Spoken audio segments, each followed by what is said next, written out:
So this is the final revelation. This is Mm-hmm. how the canon closed. Mm. These are typically understood to be events post 1,000 years. Verse 2.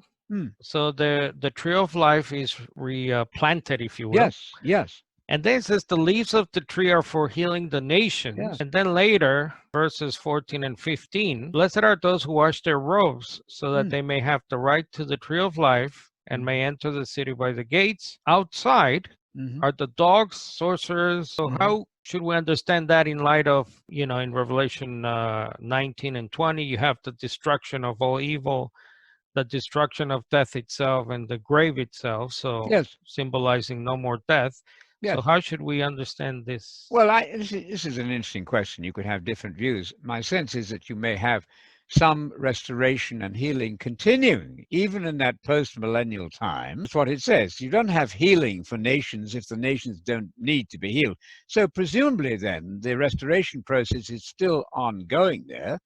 I would certainly accept. That sounds wonderful to me. But outside doesn't mean that they're still outside consciously, excluded from that wonderful scene. And they were excluded earlier on in the story.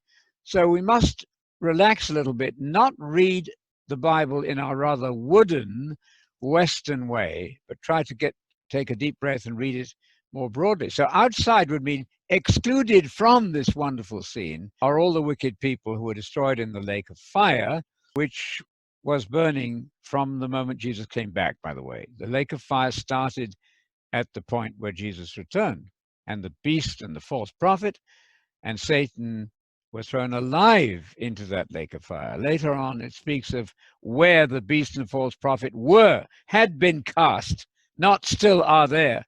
That's just been inserted by the translators. No, they had been cast at the beginning of the millennium, 3 of them alive, and then later Satan is cast into the lake of fire and he's destroyed. I think fallen angels eventually have their permanent life taken away from them.